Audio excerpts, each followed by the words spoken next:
Hello everyone. Today I will be solving the 13th question of this assignment. ये कहता है explain the pressure and volume correction terms to the ideal gas equation and reduce van der Waals equation.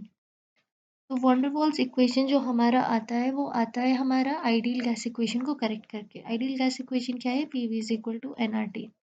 ठीक है, इसको थोड़ा सा correct करता है.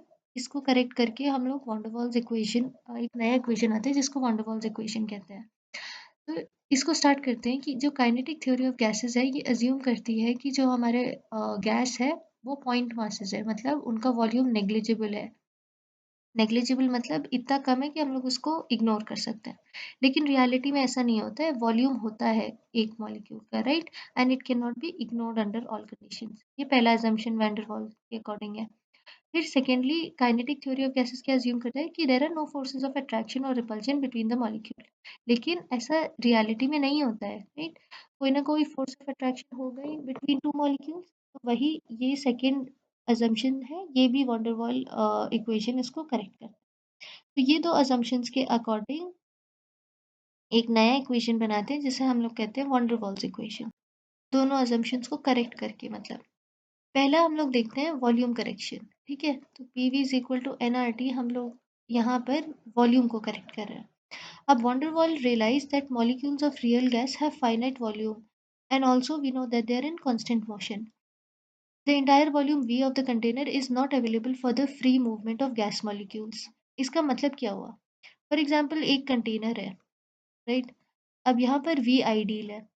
यहाँ पर अगर हमने प्रेशर इंक्रीज किया तो ये जो गैस होगी ये कंप्रेस होगी. अब ये कंप्रेस होगी तो हम लोग को इतना इस पे प्रेशर अप्लाई करना है कि it occupies the minimum volume. मतलब मिनिमम वॉल्यूम हम लोग अटेन कर सकते हैं मैक्सिमम प्रेशर पे. इसके बाद अगर हम लोग ने प्रेशर इंक्रीज किया तो स्टेट चेंज कर जाएगी. ठीक है, अब वो वॉल्यूम कितना होता है हम लोग देखते हैं कि वो वॉल्यूम इतना होता है कि एक मॉलिक्यूल के अपने 4 टाइम्स होता है. और इसी चीज को हम इसी वॉल्यूम को हम लोग कहते हैं एक्सक्लूडेड वॉल्यूम, जिसको हम लोग डिनोट करते हैं बी से. ठीक है, यहाँ पर यही कहता है the quantity B is known as the co volume और द एक्सक्लूडेड वॉल्यूम.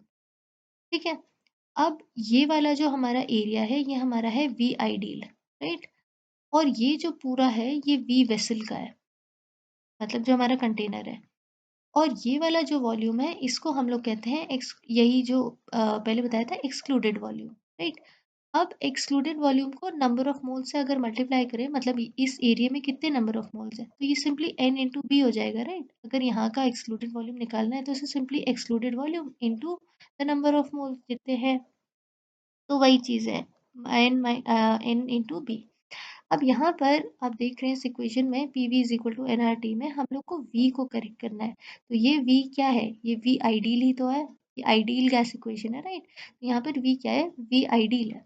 अब इस डायग्राम को अगर देख के आप बता सकते हैं कि वी आइडियल को हम लोग किस चीज़ से रिप्लेस कर सकते हैं. हम लोग सिंपली अगर वी वेसल को सब्ट्रैक्ट कर दें एन बी से तो हमें अपना वी करेक्टेड मिल जाएगा. यही तो चीज़ यहाँ पर करा है हम लोग ने सिंपली ये जो P V is equal to N R T है, यहाँ पर ये जो वी आइडियल है इसको हम लोग रिप्लेस करते हैं उसके करेक्टेड वर्जन से जो है हमारा V vessel minus N B. तो यही है वो चीज़. ठीक है, तो ये जो एक्सप्लेन करता है वॉल्यूम करेक्शन ये यही एक्सप्लेन करता है कि the entire volume of the container is not available for the free movement of gas molecules. मतलब ये पूरा कंटेनर अवेलेबल नहीं है. ठीक है, सिर्फ इतना है नीचे का जो पार्ट है. The volume available for the motion of the molecules is given by V minus N B. मतलब ये वाला जो पोर्शन है इतना ही अवेलेबल है for the motion of the molecules, और इसको हम लोग रिप्रेजेंट करते हैं वी माइनस एन बी से, जैसे हमने आपको यहाँ पर दिखाया करके. यहाँ पर बता रखा है n क्या है? Number of moles of the gas. b क्या है? The correction in volume for 1 mole of gas. ठीक है, अब नेक्स्ट है हमारा pressure correction. Correction pv is equal to nRT में हम लोग प्रेशर को करेक्ट कर रहे हैं यहाँ पर. ठीक है, अब वॉन डर वाल ने क्या देखा कि applied pressure correction by taking into account intermolecular forces. तो वॉन डर वाल के अकॉर्डिंग हम लोग ने काइनेटिक थ्योरी के अकॉर्डिंग क्या अज्यूम किया था कि इंटरमॉलिक्यूलर फोर्सेस है ही नहीं. लेकिन वॉन डर वाल ने कहा नहीं, हम लोग इंटरमॉलिक्यूलर फोर्सेस को कंसिडर करेंगे. तो जब हम लोग इंटरमॉलिक्यूलर फोर्सेस को कंसिडर कर रहे हैं, अब हम लोग को प्रेशर ऑफ द गैस देखना है कि प्रेशर क्या होता है. तो consider two identical molecules in the gas such that one is somewhere in the middle of the container and another just strikes the wall. तो imagine करिए दो molecules हैं, एक सेंटर में है. फॉर एग्जाम्पल इस डायग्राम को देखिए, एक सेंटर पे है. ऐसे ही सेंटर पे दिख नहीं रहा है, बट अज्यूम कर लिए कि ये सेंटर पे है और कंटेनर यहाँ से कुछ शुरू हो रहा है. ये सेंटर पे और एक जो है हमारा मॉलिक्यूल जस्ट वॉल पे है. So it can be seen that the molecule in the middle of the container is attracted on all sides by the other molecule surrounding it. आपको क्या दिखेगा कि जो हमारा मॉलिक्यूल सेंटर पे है वो अट्रैक्ट इक्वली करेगा ऑल साइड्स पे. ठीक है.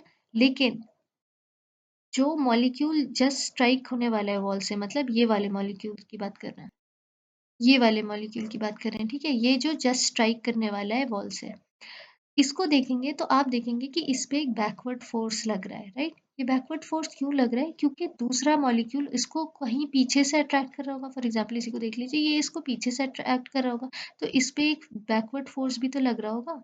एक फॉरवर्ड लग रहा होगा लेकिन एक बैकवर्ड भी लग रहा होगा. इसकी वजह से जब ये स्ट्राइक करेगा वॉल पे, ये थोड़े कम इम्पैक्ट से करेगा, मतलब थोड़ा सा धीरे से करेगा. राइट. वीकेंड इम्पैक्ट होगा इसका.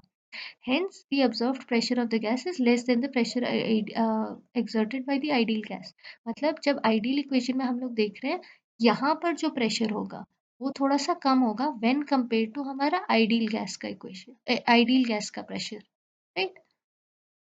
होगा ना, बिकॉज यहाँ अगर पीछे फोर्स लग रहा है, अगर यहाँ पर इस मॉलिक्यूल पे जो वॉल को स्ट्राइक करने वाला है, इस पे अगर एक पीछे ड्रैग फोर्स लग रहा है, तो ये थोड़ा वीकेंड इम्पैक्ट से करेगा, तो इसका प्रेशर कम होगा. ठीक. तो यही चीज कह रहा है कि इसका प्रेशर कम होता है व्हेन कंपेयर टू जो हमारा आइडियल गैस का प्रेशर था. तो हमारा जो करेक्शन टर्म है वो प्रोपोर्शनल होता है दो फैक्टर्स के. वो है the number of molecules striking the wall per unit area and the number of molecules attracting a molecule from behind. तो each of the above factors is proportional to the concentration of the gas. मतलब ये दो क्या है, मतलब concentration ही basically की बात कर रहे हैं.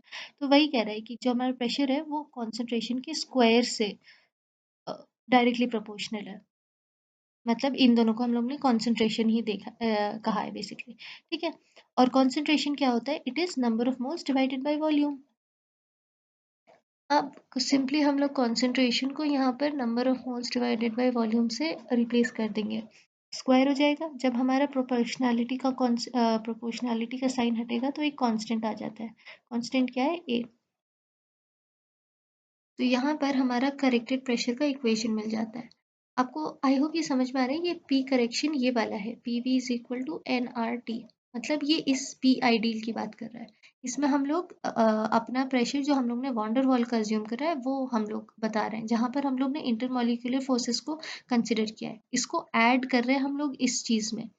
इस चीज़ पे हम लोग ऐड क्यों कर रहे हैं? क्योंकि जो हमारा आइडियल है, हमने पहले इस्टेब्लिश कर लिया था कि जो हमारा वॉन्डर वॉल वाला प्रेशर है वो कम है आइडियल से. कम क्यों है? क्योंकि उस पे कोई बैकवर्ड फोर्स लग रहा होगा. राइट. जो आपको पहले बताया.